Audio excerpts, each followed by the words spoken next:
So, hello again, everybody. Good afternoon, good evening, good morning. Depends upon on which time zone you're tuning in from. I am Amal. I'm a Grantham scholar and a second year PhD student at the University of Sheffield, and I will be your host for this event.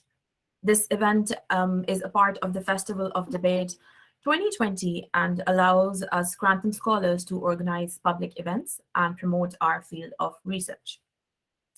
We are basically a group of five Grantham scholars who have organized this event.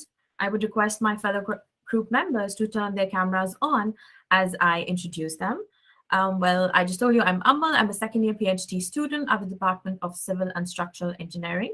My research aims at evaluating the effects of climate change in Pakistan.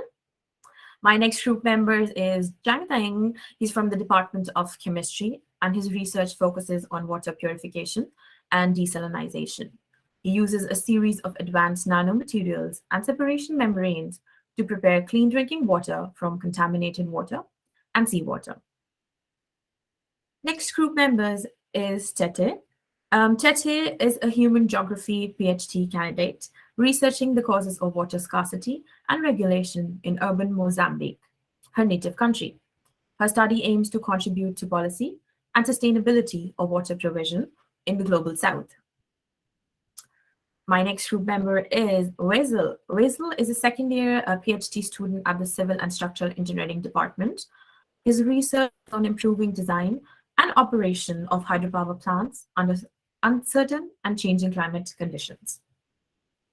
My last group member is Zonting. He's a PhD student and Grantham scholar working with Freeland Horticulture Limited.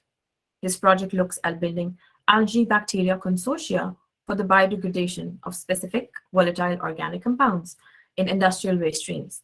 He also has a water treatment background and is generally interested in utilizing the power of natural microbiological systems to developing engineering solutions. On the behalf of Grantham Center for Sustainable Futures, we welcome you all to today's panel discussion on water for everyone, its sustainability and importance.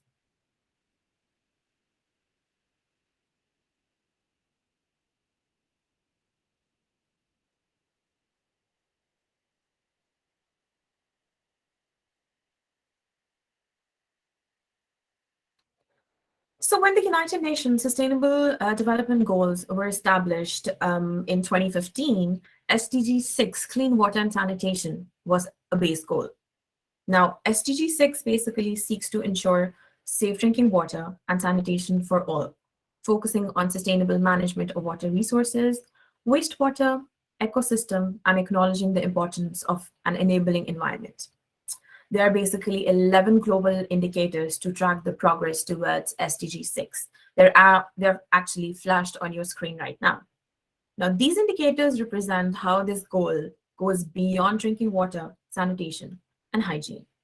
It also addresses the quality and sustainability of water resources, which are critical to the survival of people and the planet. Overall, this SDG recognizes the centrality of water resources to sustainable development. Especially vital is the role that improved drinking water, sanitation, and hygiene play in the progress in other areas, including health, education, poverty, and poverty reduction.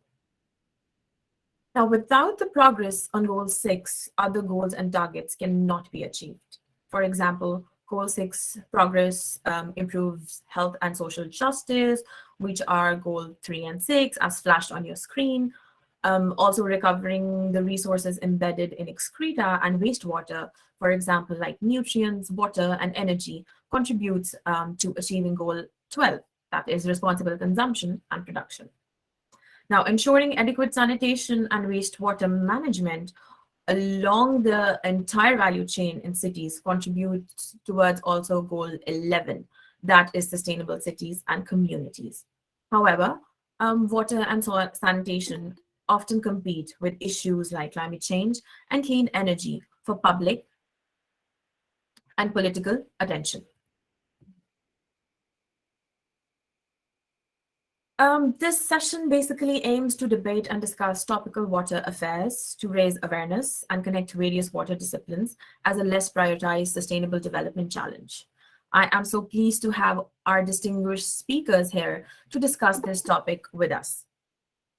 Our chair for today's panel discussion is Dr. Charles Rouge. He has over 10 years of experience in studying water resource systems worldwide to assess their vulnerability to climate change and resource overexploitation. He has worked with a range of public and private institutions, including research, consulting work, and training delivery for the United Nations Food and Agriculture Organization. He is currently building a research program at the University of Sheffield to propose adaptive solutions to water issues in a future defined by global climate and energy challenges. Thank you so much for joining us today, Charles. The forum is all yours now. Thank you. All right, thank you, Amal, for the introduction. I think, well, I'm only the moderator, but really the three panelists today need still to be introduced. I think the way we are going to do that is we're going to let our three panelists introduce themselves. So I'll go by alphabetical order. And when you introduce yourselves, if you can explain also how you link with, of course, SDG 6. So I'll go in alphabetic. Also, first, our three panelists are Dr. Isabel Dottorello-Soler, Dr. Hans Kamakesh. Please let me know if there is anything in the pronunciation of the name that's not correct. And Dr. Raul Pacheco Vega. And so I'll let you all three first, maybe it's our first question, introduce yourselves and how your research and your work relates to SDG 6. So first, again, alphabetical order, Dr. Isabel Dottorello-Soler. Hi. So I'm a lecturer in water and applied microbiology at the Civil and Structural Engineering Department in Sheffield. My expertise is basically water quality, microbial risks, and also climate change. And I have experience, particularly in the Global South in Latin American countries. I'm Spanish, so I've been interacting a lot with colleagues in Colombia, Brazil, Argentina. So most of the experience I have and the Sustainable Development Goal 6 is probably in Latin America. I also interact with some countries in Africa, but I'm going to share with you the knowledge and experience that I have based on all these interactions with other colleagues in other places around the world. So thank you. Thanks a lot, Isabel. So next we have Dr. Hans Kamakesh. Hello, good evening and good morning to everyone, depending on where you are. My name is Hans Kamakesh. I'm a senior lecturer here at Nelson Mandela African Institution of Science and Technology in Arusha, Tanzania. I lead a center for water infrastructure and sustainable energy futures. Normally we shorten it as WISE futures. Of late, I call myself a socio-technical engineer. I do work around water resources management, urban sanitation, and water supply. So that linked me with SDG 6 in that I'm currently looking at citywide sanitation planning in small towns. Nice to meet you all. All right, thanks a lot, Hans. And third, we have Dr. Raul Pacheco Vega. Hello, everyone. I'm an associate professor with the Latin American Faculty for Social Sciences, FLACSO, in Mexico. FLACSO is an international university all over Latin America and Spain as well. We have an honorary representation in Spain. I work on comparative public policy, and I focus primarily on environmental issues. And I'm particularly interested in understanding the conditions under which resources can be shared or not shared. So the conditions under which cooperation occurs to govern natural resources. I'm particularly interested in and work on resources that are what we call common pool resources, commons, And I study both orthodox commons like water, which is, it's a resource that is exhaustible and subject to congestion. And I also study sanitation, including wastewater treatment and toilet provision, as well as the governance of solid waste, and particularly the informal governance of solid waste. Therefore, basically my entire life, the last 20 years of my life, have been focused on what the SDG 6 goal states, right? The ensuring availability and sustainable management of water and sanitation for all. The reality is that in my work, what I've noticed is that an increasing degree of water insecurity at the household level and an increasing degree of toilet insecurity at the household level. While I work on Latin America, I'm also a North American environmental policy expert, and I work also on water and waste in France and in Spain. And that's because my work is primarily comparative, and there's always this belief that solutions should come from global north countries. So I study also the flow of public policies from the global south to the global north as well. So, and thank you so much for the invitation. I'm delighted to be here. Yes, so we're delighted to have you three. So thanks a lot for the introductions. So I have a few questions. So I think Amal shared with you a few of those questions as well, and I'm going to of course reorder them and change them with what you say as we go along. I guess I wanted to start with the questions around, water. Is it maybe like a basic right and it should be public? Is it a commodity that should be private, or is it something in between depending on the uses?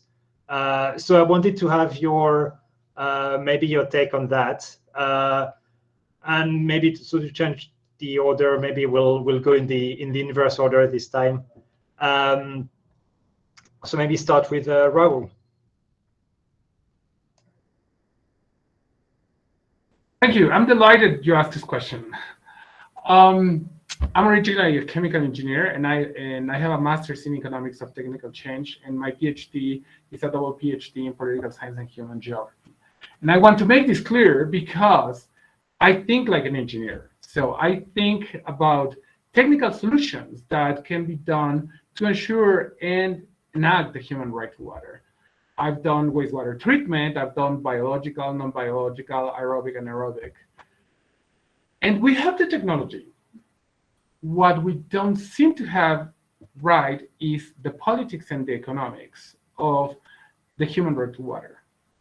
The problem that I see with the creation of a rights-based approach to basic needs like housing, water, sanitation, is that yes, it is important that we have a human right to water. It is important that we have a human right to sanitation.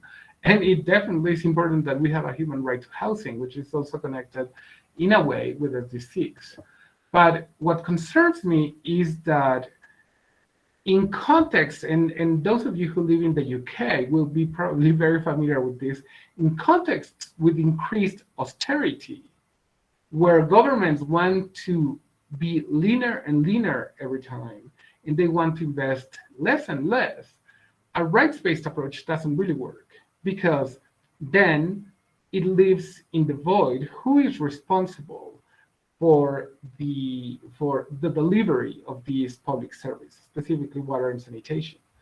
In the particular specific Mexican case, cities are responsible for the public policy of water and sanitation. They're responsible for the delivery of water and for treating water and providing toilets for everyone. The problem is that fiscally, they're the ones that also get the least money of them all.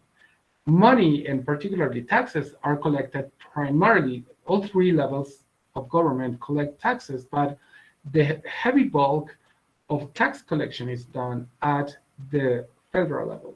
This is not the case, for example, in Canada, where I did my PhD.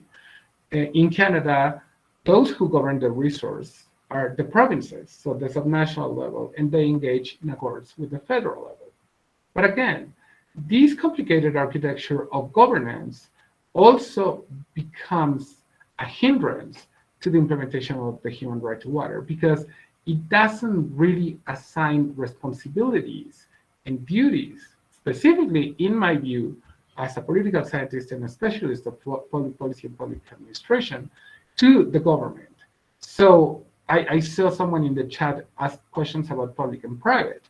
My view is that governments owe citizens of their countries and residents, even floating population, they owe them to enact the human right to water through public policy and through investment.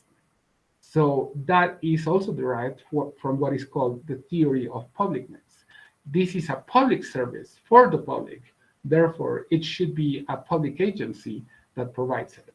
So that would be as short as I can provide an answer to my view of the human right to water and the challenges it presents. Thanks a lot, Raul. So I'll bounce back on some of that, but first I would like to hear the views of the two other panelists. So maybe Hans first, and then Isabel. Okay, thanks, Charles. Yeah, I would like to take maybe from where Raul has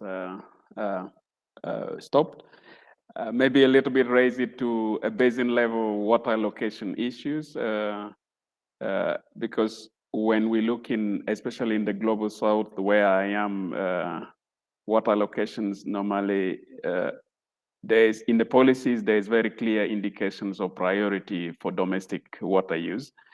But this domestic, when it comes to implementation, sometimes is strongly linked to urban areas and not necessarily looking at what other rural areas are in terms of their water use. It could be that here we are talking about water use for drinking, but in different groups, they may use a small amount of water for other productive purposes. So when we are talking about human right to water, it has to have all these elements that are very important in implementations to achieve the basic needs of people. So it's not just water for drinking, it's water for sanitation, water for food productions, and other productive needs that are important. So looking at it from the policies that governments or the implementation strategies of government in the South, some of those are in principle put on paper, but the implementations may not go a long way. Of course, in the more focus area of urban or water supply sector, then this comes more about, do we set prices that accommodate the needs of those who are disadvantaged, the different groups in society?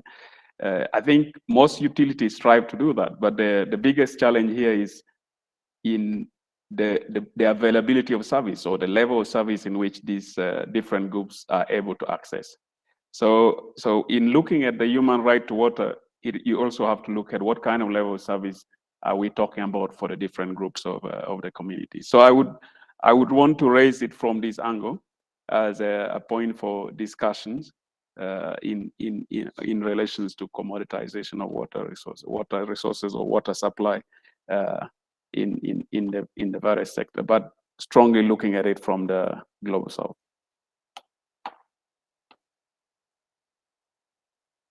Thank you, and maybe then now Isabel. Well, I think it should be for sure a public right managed by the government or local governments, or and I can compare what happened in the UK. In the UK, we have private companies dealing with water supply, and is working, but I can say that we have all sorts of environmental problems when the water companies, private water companies, are delivering drinking water supply, sanitation, etc. And in the global south, I think there is the problems they have there is they are of another level. They are political problems. People don't really have access to clean water, particularly in mega cities like Mexico City, Raul, Brazil, Sao Paulo. The cities are growing. They are forced to live in peri-urban areas, and those people, they don't have access to any kind of infrastructure. So I think the governments somehow need to provide solutions to all these problems. To growing populations, everybody goes to the city to find a job, and then they don't have the infrastructure to supply sanitation, drinking water, anything. So it's a basic right, I think, and should be managed by government, not in private hands, I think. Yeah. So thank you, Isabel, and thank you all three. So and you interrupt me if you feel like I'm taking what you say the wrong way, all of you. But I understand there is kind of a consensus in trying to say that that there is a defining role, at least for the public sector, in basically defining governance objective. Defining what should happen, and also implementing it, and make sure from the government making sure it's implemented. But then I think all of you also raised some of the complexities for that to actually happen, and often in different situations. So I guess my next question would be, so what would be, in your experience, or maybe two things. So what would be innovative water governance structures that would enable, that would promote, that would fulfill the goals of SDG 6, and especially then when we think about climate resilience, population growth, etc. So maybe two questions: structures first to do it now, and also to do it in the future. And to change maybe the order again, maybe we'll start with Hans this time. Okay, I think water governance is, as I said, is a complex issue, because a lot of government normally conflated with the role of the government, and I know my colleague Isabel talked about the role of the private sector, but I think there is a role for everyone. So the most innovative governance that would allow for us to be able to supply water or manage water in a most effective way would one that try to encompass all the three elements: government, community, and the private sector. Because I think all of that have a role to play. Government can invest, but they may not be able to invest in everything. So there is a role for other private sector investment in specific area, either in major infrastructure, but there are roles where community can play in specific management.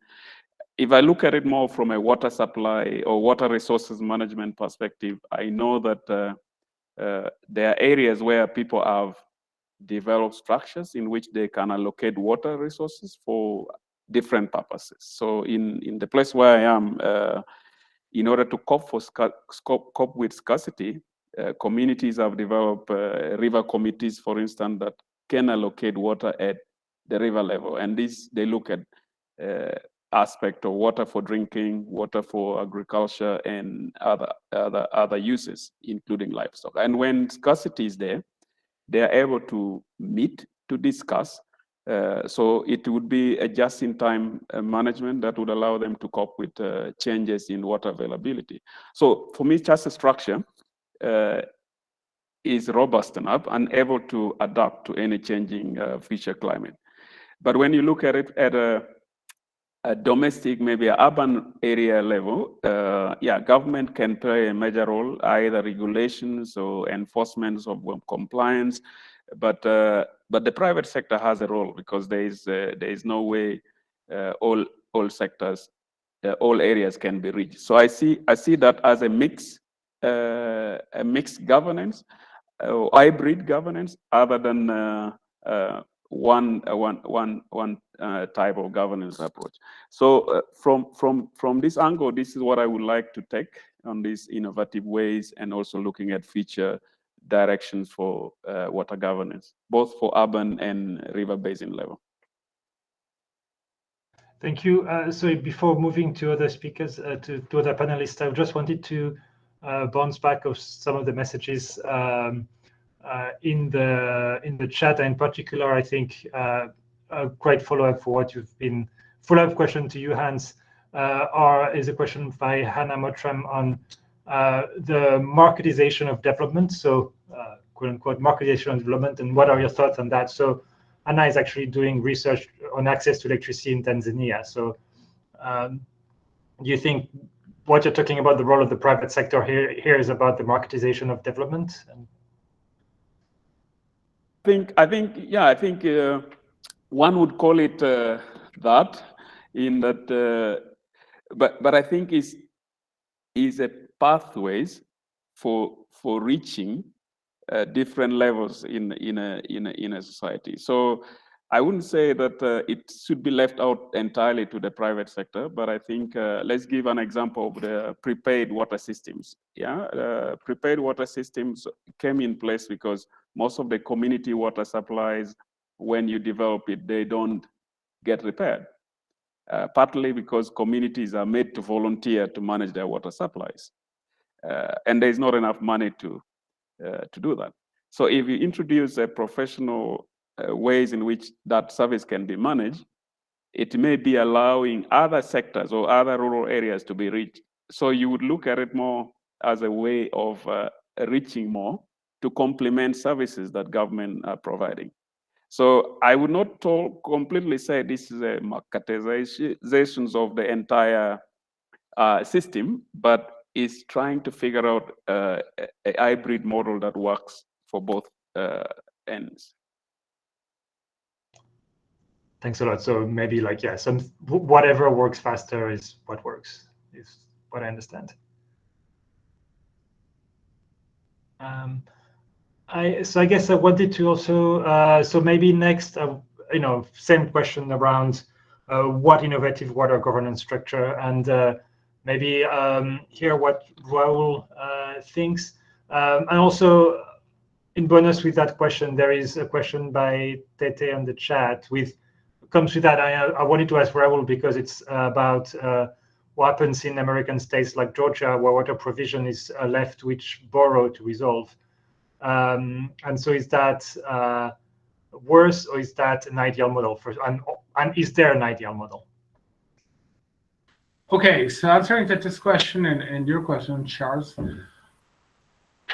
Well, so there's what's discussed in the literature and what is discussed by the practitioners and by some government officials as water innovations, and there are water innovations. And those are, in my view, very different things.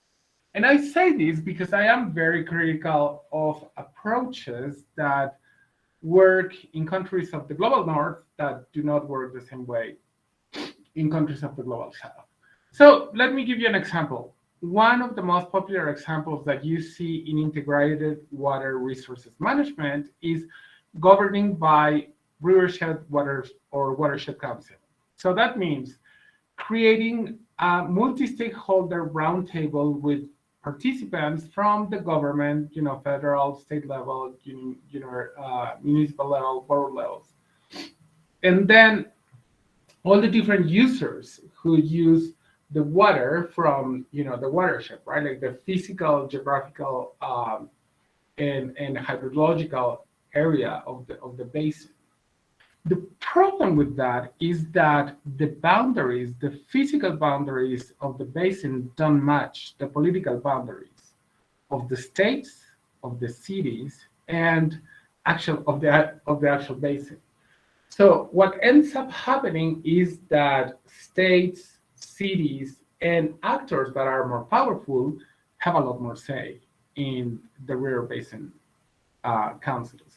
So what happens, what is considered an innovation, an institutional innovation, and it was in the Imperial Valley in Tennessee, in the late 80s doesn't work the same way in Latin American countries or in countries from the global south.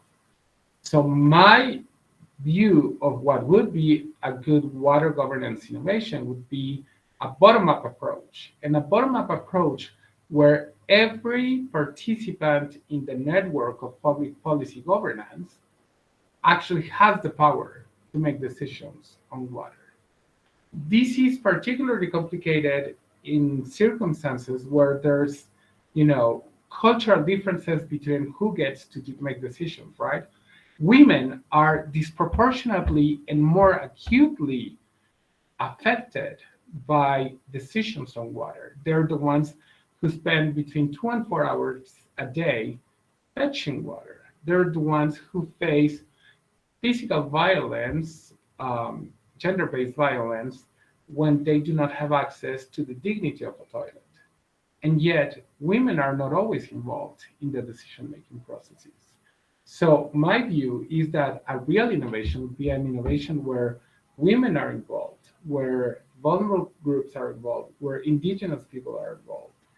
Those who really have bear the burden of having to provide the service, those should be the ones who should be handling the process of how the resource should be governed, because they are the ones who know more about the difficulties of accessing, delivering, distributing, and conserving the resource. So my view then is that, and in response to the test question, in some countries, local water provision works better, but it works better because there is infrastructure. And this is important that we remember. Infrastructure has a cost. It's not necessary to, and this happens to me with my students. My students always say, well, what about if we develop public policies to do X, Y, and Z? And I said, well, you can, but the problem is who gets to pay this, right? And public policy itself, according to Lowy, according to Laswell, is who gets to do what with what. So, that's one of the reasons why the SDGs are, I'm a political scientist, so I think in politics. They're political. Water is political. Toilets are political. And they're political because who controls access to water controls societies and communities. And who controls the dignity of the access to the dignity of a toilet controls people. If you look at it from a, Foucauldian perspective, it's a biopolitical approach. So I'm just leaving that reflection for now. Yeah, thanks a lot, Raul, for this pretty comprehensive answer. And I think now, I'm asking you, Isabel, about, so with those answers that I think revolved a lot around quantity, and what do you think also about, maybe like involving both water quantity but also quality in the governance? What are structures that would work for you for that? So what I'm gonna tell you is a story about what my colleagues in Mexico City and also in Sao Paulo are trying to implement in peri-urban areas, which is what Raul was saying about like community-based approach, because they don't understand the risk. These people are very poor. They don't have education. They don't know environmental risks. They don't understand microbial risks, for example. They don't understand if you drink contaminated water, you can have diseases. So what they are trying to implement, as I said, my colleagues, some of them are social scientists, engineers. It's always a multidisciplinary group of researchers trying to work in these areas, is to involve local people, to communicate the risk. Education is very important, from the schools to the mothers, to tell them, listen, if your child drinks this water, is in contact with this water, is going to get sick, because most of the mortality in some of these places are children less than 5 years old, because they have a very immune weak system. So for them, at least for my colleagues working in social science, the key question to manage microbial risks, diseases, education in the school, education local communities, and also made them to participate in the process of manage the resources. But for them, they always talk about this community participatory based approach to be able to manage the resources they have. And I know that they are trying to do this at least in peri-urban areas of Sao Paulo and Mexico City, which are super mega mega cities. So that's very important for them, yes. I can keep talking, but Sorry. No, I was just unmuting my mic when I started talking. But thanks, Isabel, for that. So I think, yeah, we have a broad vision on what innovations would be required, and they're really like especially reaching remote areas, disadvantaged communities, and multiple interventions, including sometimes education, and in multiple places, for example, the toilet. So there's a lot to be done.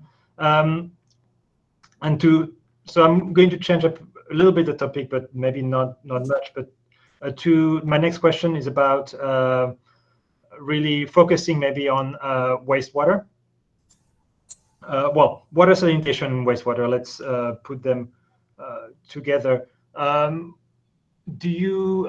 So it's a question to all three of you, and then I think this time I'll start with Isabel. But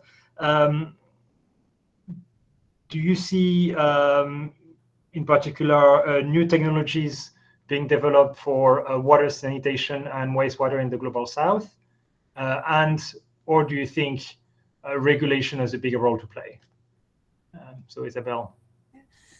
I mean, they are new technologies. The problem is they cost money. They are expensive, and sometimes you cannot implement them there.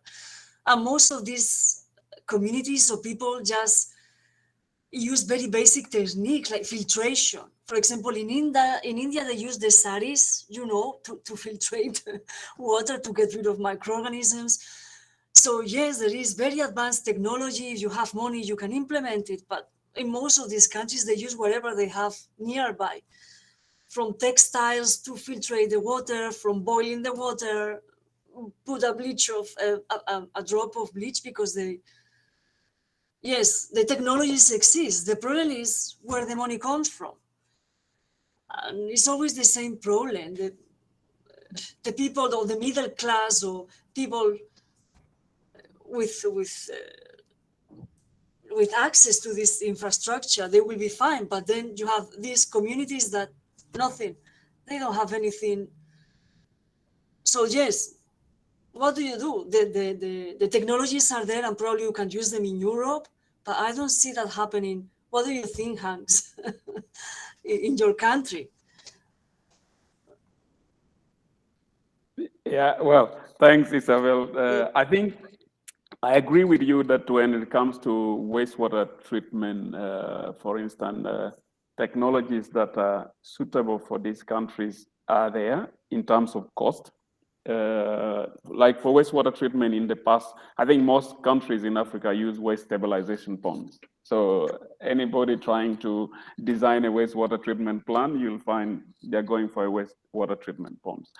But I think majority of the wastewater generated are actually fecal sludge. Let me just say, it's not necessarily wastewater per se, but it's fecal sludge because of the nature of sanitation. So the focus is on how to handle this large volume of fecal sludge that are not necessarily transported in a sewer, but they are transported in tankers. And I think these are where advances are taking place. But I think so there's options to look at technology that combine both resource recovery, that cut a bit of those costs, and that resource recovery can go for either recovering nutrients for agricultural use, recovering water for irrigations and other purposes. And I know that the African Union Continental Framework on Agricultural Water Management has highlighted those emerging issues or emerging water sources as one of the areas that can be invested in. Of course, advanced technology can be implemented in more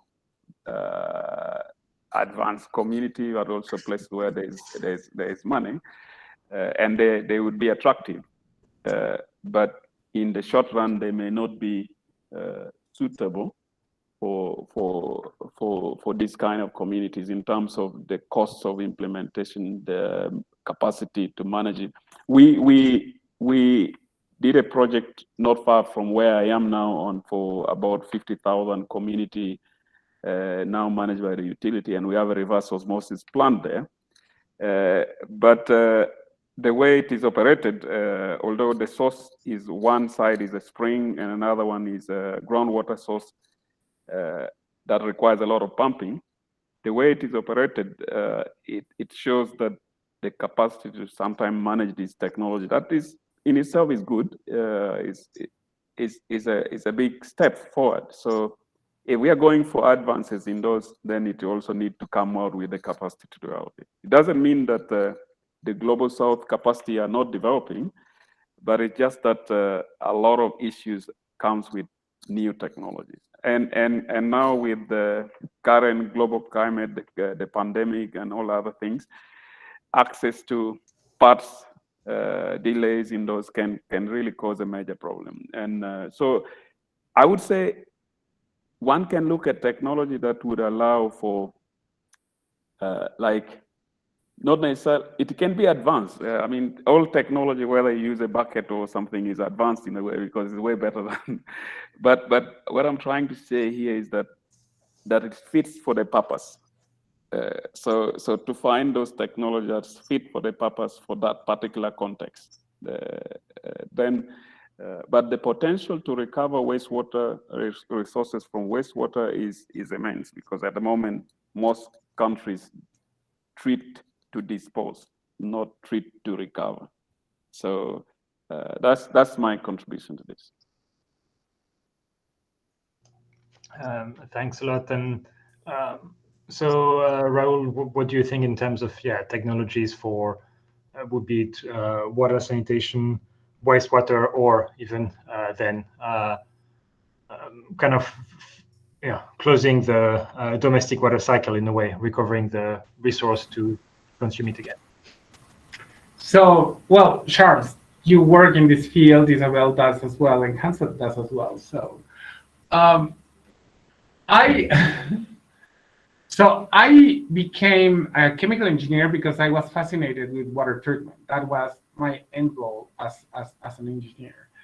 And I did some of what at the time were considered the most innovative and sophisticated, right? Like I did RBCs, rotating biological contactors, like the biodiscs, and I did, activated sludge and so on.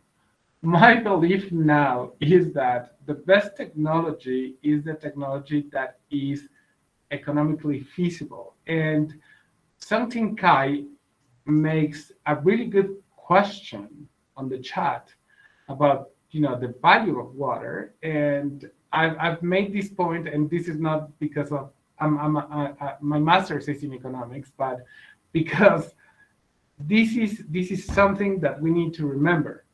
Infrastructure costs.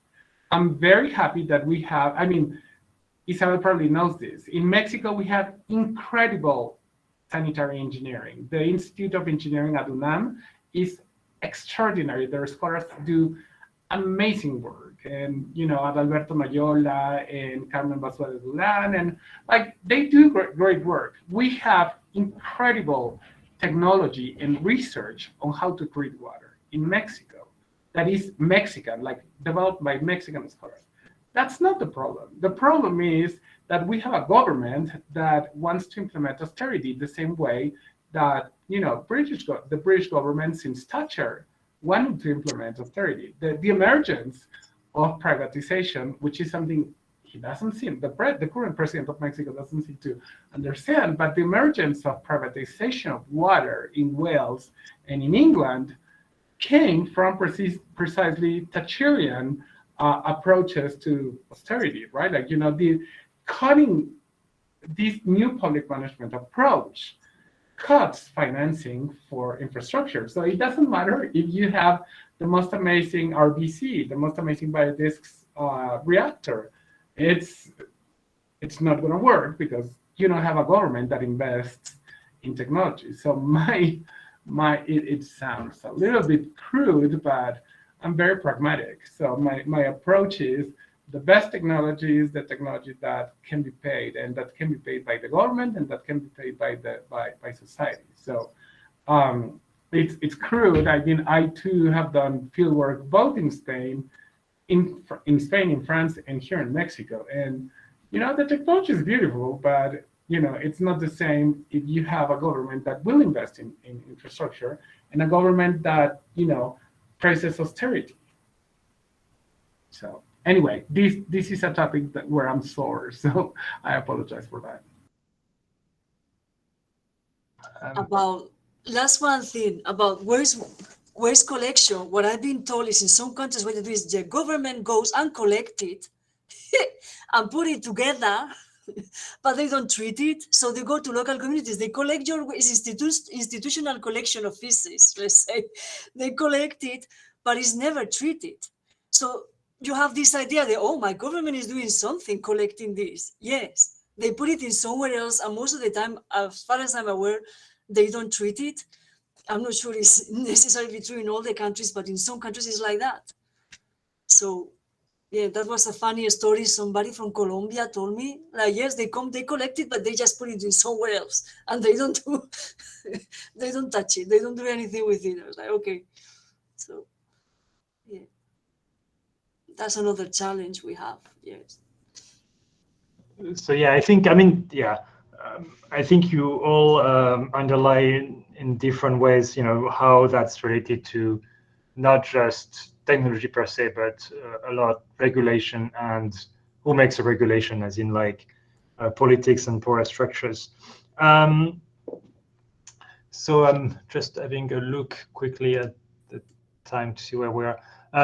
So we have a little bit of time for a couple more questions. I think, and maybe I want to bounce back with something that was in the chat relating to all these issues we're talking about. Is what do you think are these issues of scale in implementing the SDGs? Is it easier to work at the local scale, or does work at the local scale get diluted when you get at the large basin scale?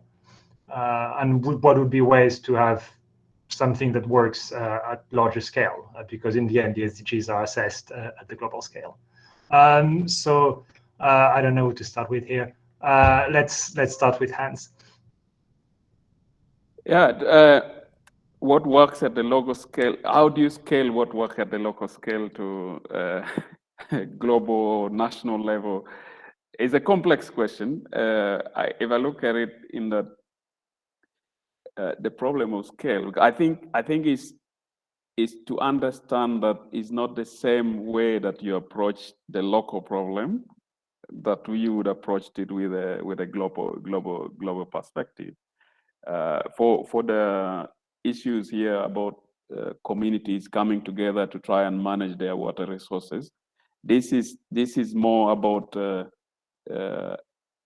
based on their understanding of that particular context. But if it comes to a problem that cross national boundaries, then you're looking at different arms of government getting involved. So it would not necessarily mean creating another basin water structures, but it might mean creating different organizations. Like I know the IPCC is able to generate large volume of works that government can take and use at the local level. Just a model as you are scaling problems can work in water governance. So if it is transboundary, yeah, many local institutions are there to manage day-to-day problems. But how you scale that at the transboundary level remains complex. I can see the Nile Basin as an example, when it comes to negotiation about the water sharing at the Nile Basin level, it is immediately become complex within African environment. But if you scale it up to a continental or global level, then this become more complex. I think it's about the way knowledge is transferred from one level to the other that is important. Thank you. And maybe just to, a passing thought here is that there are basins like the Senegal Basin, for example, for which the Water Basin Management Authority, in a transboundary context, also work quite well sometimes. But I guess maybe bouncing back on those ideas of scale. So Raul, I think earlier you talked also about how different political institutions intersected river basin boundaries, etc. How do you think, basically the scale of the management or the scale of the challenges can influence the outcomes there? Oh, you're asking a human geographer for scale. So this is like the question. It's like, manna coming from the heaven. So there's two issues that I think are important to consider, and one is scale and scaling, and then rescaling. So scale for geographers, for those of us who are trained as human geographers particularly, refers to different scales, for example, of geographical scales, urban scale, rural scale, and so on.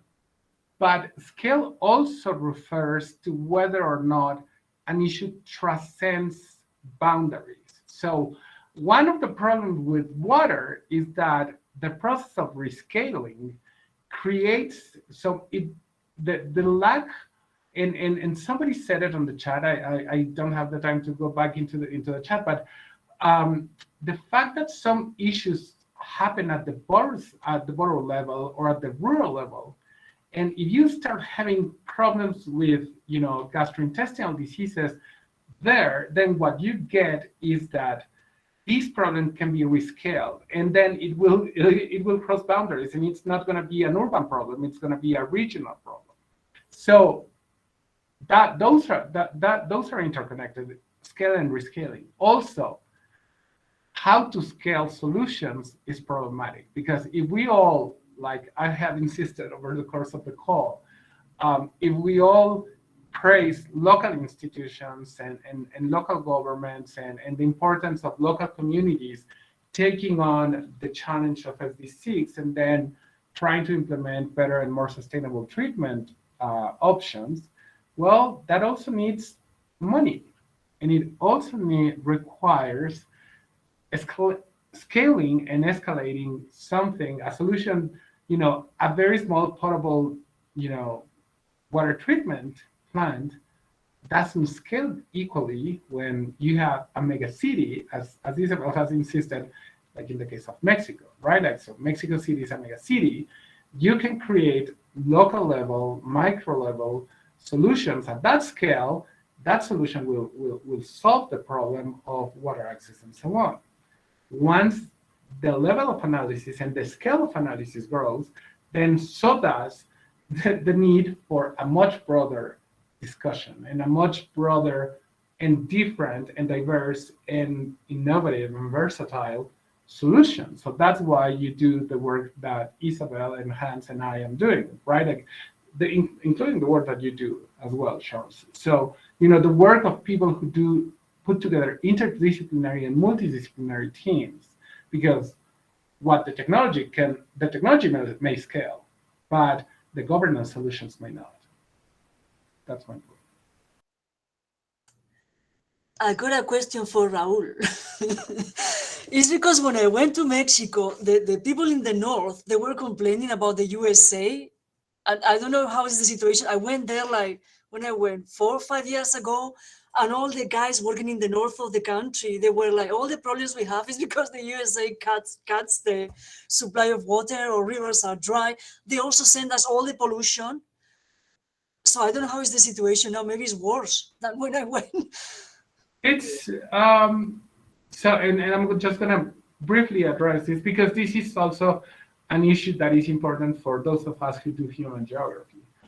Boundaries, right? Like, so, so there, the U.S.-Mexico border, there's an issue, and this is an issue also in economics, right? Like, there's the issue of spillovers, and there are negative externalities. So the U.S., and I'm sorry, the U.S. is a negative externality to Mexico. I mean, weapons, drug trafficking, and pollution. So yes, that's a major problem. It is a major problem, and it's a problem that is hard to solve. There's a very funny joke that says that Mexico's so close to the United States and so far from God. So anyway, yes, the situation is dire.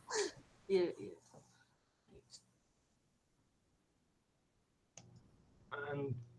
And so I guess I was also interested in Isabel in what you thought in terms of how can wastewater or what water sanitation solutions upscale or downscale, or when are there problems for that?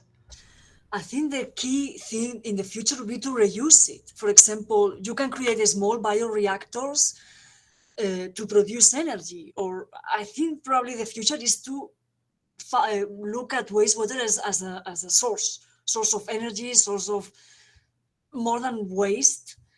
So for me, that will be the future. Instead of thinking it's something that we dispose, we cannot do anything with it, why not to produce small reactors? That's not very expensive. Use the microorganisms to produce energy. And that, for example, is done in some wastewater treatment plants at bigger scale in the UK. So why not to implement this kind of cheap solutions where we see the waste as a potential source of something else? Not something that, what do we do with this? How will we dispose it? Or, yeah, I think that's what we need to do. And I guess a follow-up is what obstacles do you see with that may be technical or non-technical? I mean, obviously you need to have some, not everybody can have a reactor at home but it will be like people is doing compost at home. So maybe with few instructions, you can also produce, but that's another level. For me, it's the future, but how to implement it at a smaller scale, that's another. But the same way that people do compost and then they use it for fertilizing, why not to use waste to produce some energy somehow in a safe way? That's the problem, that the fermenter doesn't explode or things like that. Yeah. I don't know if local communities where you are, Raúl and Hans, they do have some mechanism to. Is that implemented in local communities? Do they know how to reuse wastewater? Or is something? So there are many projects that, sorry, Charles, I'm just going to jump in, but I mean, go ahead. There are very good wastewater treatment, recycling, reusing programs. We call them purple lines. And they're called purple lines because the lines that transport that water that is treated and can be used for gardening and for, irrigation of non-human life, they're actually purple. And those projects have spread throughout cities in Mexico. So they work, they really do work, and they're implemented. So, but again, some smart, enterprising politician in the city or a group need to push for this to be implemented. So this is not something that everybody has grabbed. It's something these are innovations in wastewater treatment that some municipalities, some cities in Mexico have chosen to implement, but it's like somebody whose light bulb just went off. So somebody who said, oh, we should treat water because we're running out of water. Like, I think that there was mentioning this, right? Like water, and particularly sanitation. Jamie Benedictson says that it's the culture of flushing. Wastewater and water both are very invisible.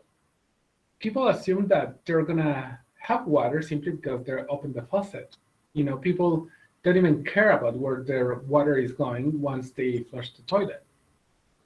The reality is that invisibility also creates problems for governance and for the technical implementation of SD6, simply because the technology may be there, but if nobody thinks, the city where I live, I'm in Mexico City right now in my office in Flaxo, but I live in Aguascalientes, which is a city that is about 7 hours away from here. The name is Hot Waters, and it was called Hot Waters because it had a lot of water. It had a lot of hot springs. It's a city that has extraordinary water stress right now because there is no water, and there are 3 car assembly plants there from Nissan. So politicians are extraordinarily stupid because they will create an industrial design policy based on a water-intensive industry in a water-stressed region. They're that stupid. And this is not just in Mexico. This happens globally. And that happens again. A lot of people say, well, it's everything capitalism or neoliberalism. I hate facile discussions like that, but there's this extractivist thinking approach, right? Like we need to extract rents, and I think we need to change that paradigm. So one question, what you mean is the government sells the wells with water to companies and then people don't have access to that water, right? Like big corporations or, okay. And they also sell the actual infrastructure of the water utility, which is not, so when Mexico started implementing privatization processes, they did them inspired by French approaches. But the French don't sell the infrastructure. The French only subcontract. That's the difference, and that's something that Mexican politicians didn't actually transfer when all of this happened. If in Mexico you only had long-term operating and operational contracts, you still keep, the actual infrastructure, and you keep the human capital to keep the water utility running once the private contract ends. The problem is when you sell everything. That's a problem.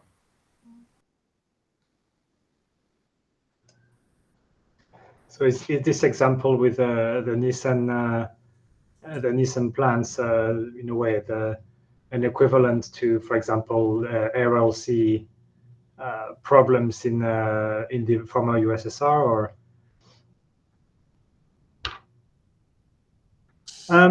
And with that, I maybe wanted to open the floor to more questions. I think I've tried to taking some of the questions that they came, but unfortunately they were coming more quickly than I could really relay them. So I think, not sure how to manage that since there is a backlog of questions. But there were a couple of questions that were sent in before the session, and so there was there was one, I think. So it was a question from Hannah Mottram at University of Sheffield: should access to water be delivered by private sector or the public sector, i.e. a market-based approach or rights-based, and why? I think we covered in this session. The second question was a little longer and almost a case study. And so it was from Melissa Poiset. Sorry if I mispronounce the name, please correct me. From NUG. So saying, I live in Ireland and I was poisoned by drinking water provided to me by the public water supply. I was horrified to find out that the water coming out of my tap had not been sanitized or treated. During my subsequent illness from the E. coli in our water supply, I was further horrified to discover that I had no recourse against the council or the water company, Irish Water, who had breached all EU and international treaties regarding provision of clean, safe drinking water. Is there any way in which a citizen can hold the council or the corporation controlling their water supply to account? So in any of your experience, what do you think in terms of accountability? So that's an example even in the global north. What do you think about accountability for the SDGs and how can that be achieved? Maybe in Ireland, the water is, because I have an Irish friend, it looks like in Ireland, the government provides the water free or very cheap, or I'm not sure how it's in Ireland. But from what I understood from my Irish friends is it was free. The government tried to charge for the water and was like a big scandal. All the Irish people, here is raining all day, why they are charging us for this? But how does, I cannot read the chat, but how do you know that was E. coli? How you are so sure? Like there were more cases in the area, why? so I don't know, again, can you paste the question? And if that's the case, you can, yes, there should be like mechanisms that you can report and you can complain about the water company. But my curiosity is how you can be so sure that was E. coli. Why? I don't. So the question, sorry, I cannot copy and paste the full question at once for reason. But the question doesn't say how they know, but apparently, yeah, they knew then it was E. coli, but there was no recourse from the public or private. Yeah, there is no recourse for the breach of. Okay. Yeah. Oh, so Amal copy-pasted everything. Yeah, but so the person that asked the question maybe is not there. So, well, so I guess it's interesting because it shows that the problems can be global. The lack of accountability or poor governance structures can be also in places with plenty of water. I wanted to comment on that. I think, well, in EU, maybe countries like utilities are obliged to guarantee quality of the water they supply, so you can drink water from the taps. But in the global south, I think no utility would tell you to drink water from the tap. So there will always be a message to boil the water after before using it, and this is basically to say the water we supply you is not of high quality. And of course, it's an interesting topic is that if you are going to pay for these services, could you then demand a bit more? Is this a way that communities can demand for higher level of service from this service provider, whether government or private sector, to provide assurance of that quality? So I think it's an interesting case study or example. Of course, knowing whether it was E. coli, that's another matter, but the essence of the questions has a lot of merit there in terms of accountability. Thanks a lot. Raul, did you have something to add on that? Or? Not really, though. I mean, I have to say that I need to leave in about 5 minutes because I have another meeting at 11.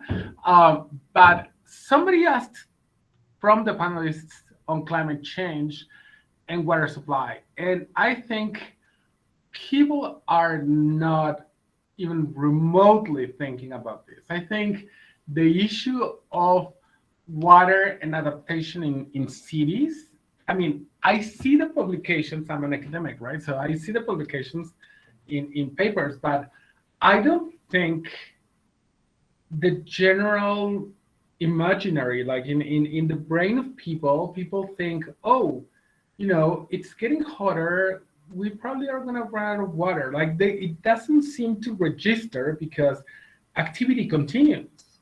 And I think I completely agree with whoever asked that question, and that was an excellent question. The urban centers are going to be completely and absolutely screwed with abrupt climatic events. This is not just floodings. This is not just flash deforestation. This is not flash floods, etc. No. I mean, this is everything, right? Like if you see in California burns every year around summertime, and that means in California, in the United States, the state of California, there is no adaptation to the risk of global environmental change. So, and this is going to be felt, I mean, because of the nature of the suburban nature of the United States, it's probably less notorious at the city level, but it's going to be happening at city levels. So this is important that we think about it. I think for climate it's quite important.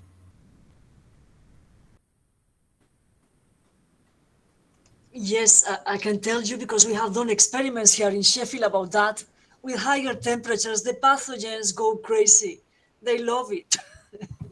They grow more, and they don't need a whole period of high temperatures, maybe a week, maybe like a high peak of temperatures during 10 days, a week is enough to make these pathogens that normally, at least in the UK, you have them in very low amounts.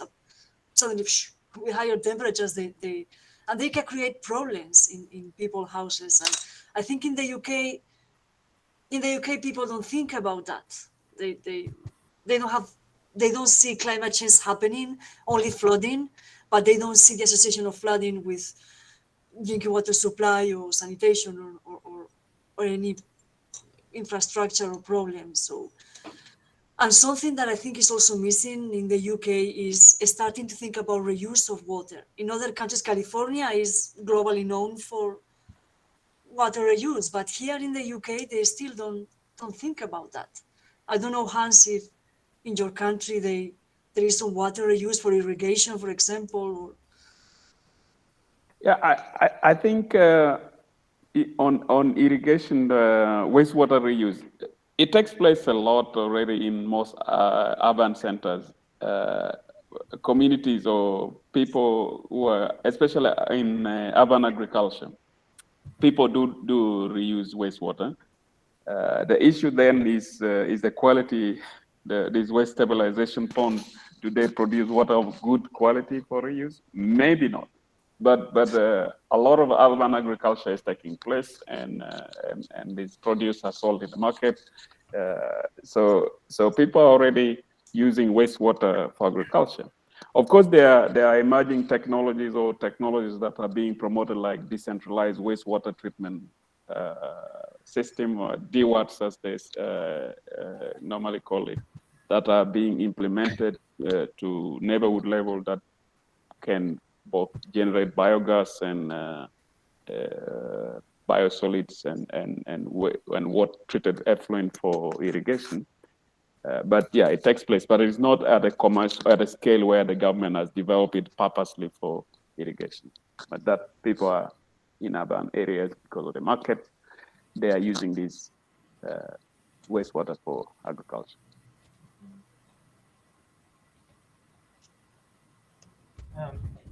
Yeah, I think, so maybe just to jump like on those concerns, with climate change and also Isabel was saying about climate change for the UK. I think there is also something to be aware of is water supply, even for domestic use, depends a lot on how much storage you have. And the UK, what we don't really have is topography. So it rains all the time, but if it doesn't rain for a few months, then you might have problems very quickly, especially in the southeast.